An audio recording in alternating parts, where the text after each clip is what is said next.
Astronomer CEO Andy Byron, who was caught there at a Coldplay concert. Power, money, and secrets. Tech company Astronomer had it all until a kiss cam at a rock concert exposed a shocking secret between its CEO and his head of HR, Kristin Cabot. The world watched them kiss, then panic. NBC News confirms Astronomer HR executive Kristin Cabot has resigned from the company. But the real drama wasn't on the jumbo screen. It was in the boardroom, in their homes, and in the devastating collapse that followed.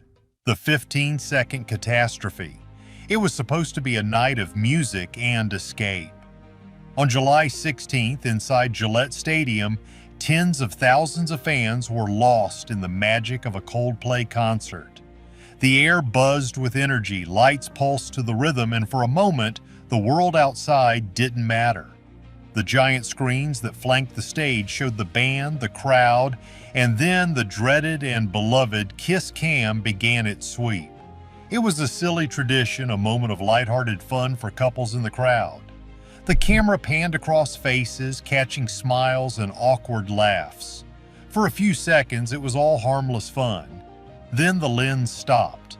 It zoomed in on two people who seemed a little too close, a little too comfortable.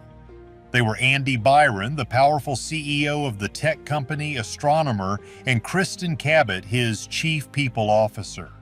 The crowd cheered, expecting a sweet, simple peck. What they got was something else entirely. For a moment, lost in their own world, Byron and Cabot shared a kiss that felt far too intimate for a public spectacle. It lingered. Then in a split second, their eyes darted towards the giant screen. The realization hit them like a physical blow.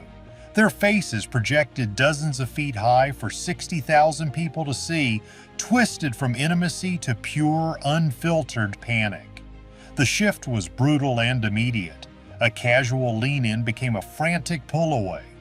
Smiles vanished, replaced by wide-eyed horror.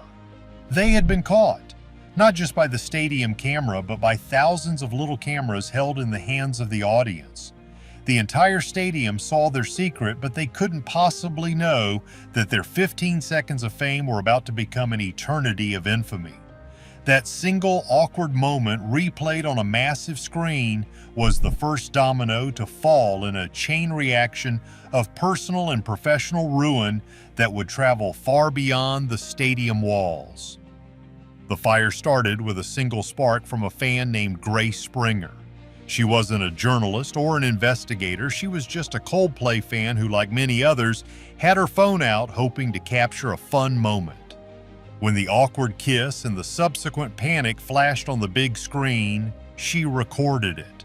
Later that night, thinking it was just a cringy, funny clip, she posted it on TikTok. She had no idea she had just lit a match to a barrel of gasoline. Overnight, the video exploded. It wasn't just a viral hit, it was a cultural phenomenon.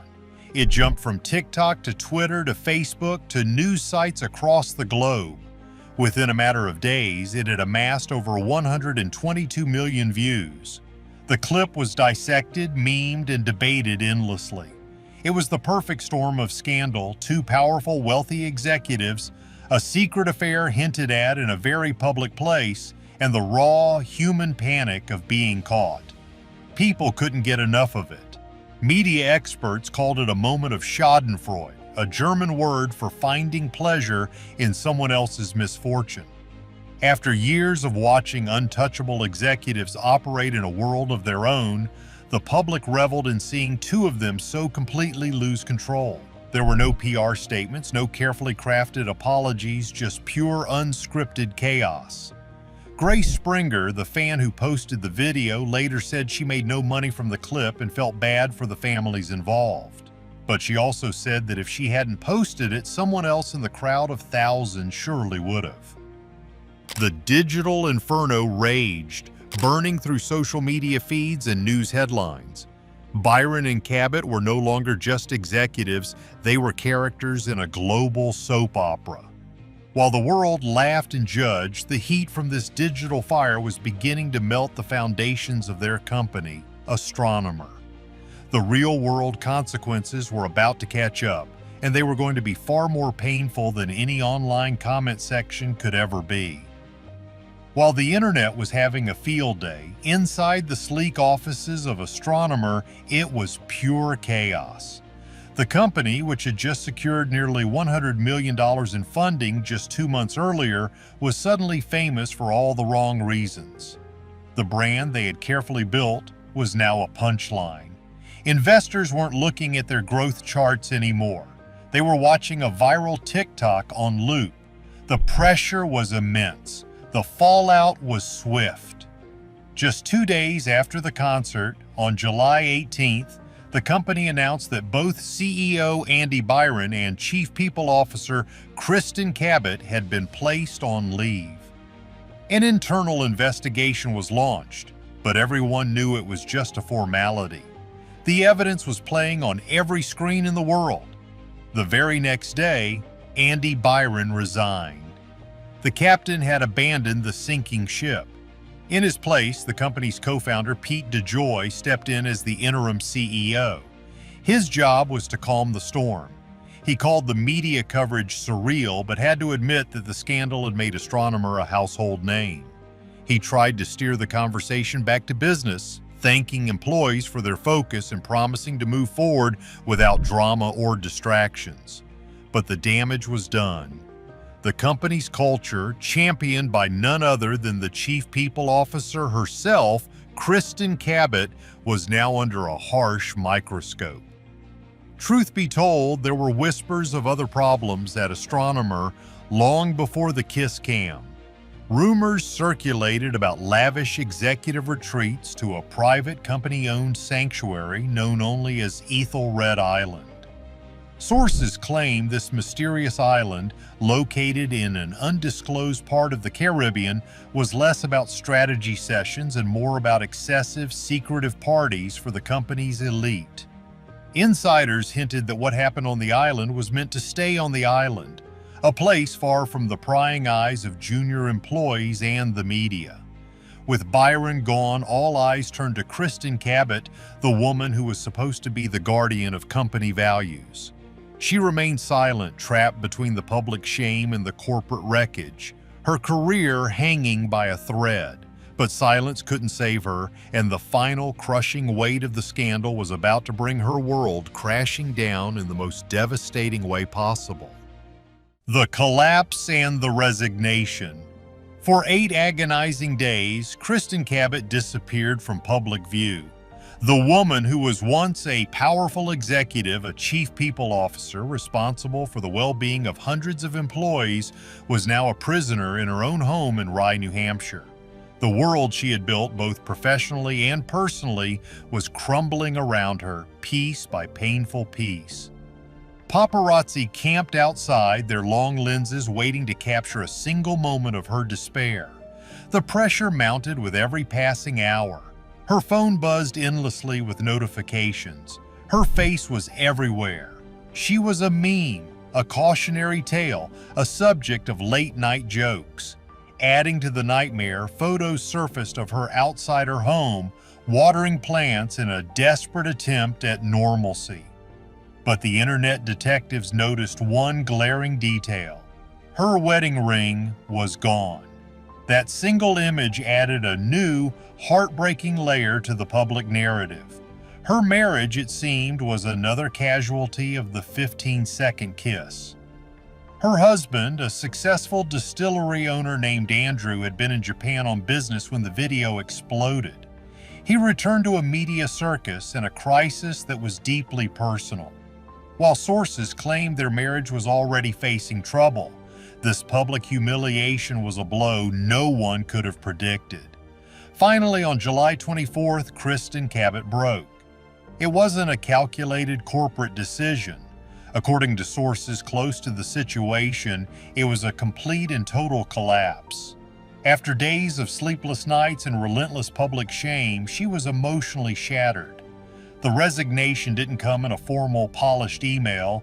It was delivered after a wave of gut-wrenching tears, a surrender to the overwhelming reality of her situation. She had lost her job, her reputation was in tatters, and her family was caught in the crossfire. Astronomer released a cold, one-sentence statement confirming her departure. No quote from her, no warm send-off, just a clean break. Her career at the company she helped build was over, ending not with a handshake but with a sob. But as the dust settled on her professional life, an even darker cloud began to form, full of whispers and conspiracy theories that suggested this was no random accident at all. With both Byron and Cabot gone, the official story seemed to be over. Two executives made a terrible mistake and paid the price. But in the dark corners of the internet and among hushed conversations with former Astronomer employees, a different story began to take shape.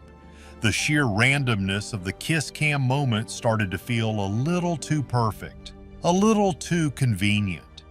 Conspiracy theories, once dismissed as ridiculous, started to sound more plausible. Was it really an accident, or was it a setup? Some believed a corporate rival, aware of the affair, had tipped off a cameraman at the concert. Destabilizing Astronomer right after a huge funding round would be a ruthless but effective corporate sabotage tactic. Others pointed the finger inward. Could this have been an internal power play? Perhaps someone inside Astronomer wanted Byron and Cabot out of the picture to clear a path for their own ambition. Orchestrating such a public humiliation would be the perfect, untraceable corporate assassination.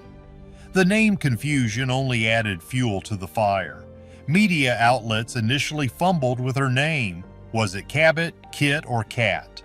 Some theorists claim this was intentional misinformation, planted to muddy the waters and make early reporting chaotic, buying the real players time to maneuver behind the scenes. Then the whispers returned to the mysterious Ethelred Island. More details began to leak from anonymous sources. They spoke of a leadership summit that took place on the island just 1 week before the Coldplay concert. This wasn't on any official company calendar. The source claimed that a major secret deal was being discussed on that island. A deal that would have made a small group of executives, including Byron and Cabot, unbelievably wealthy while cutting out other key partners. Did someone who was betrayed on that island decide to get their revenge in the most public way imaginable? The kiss.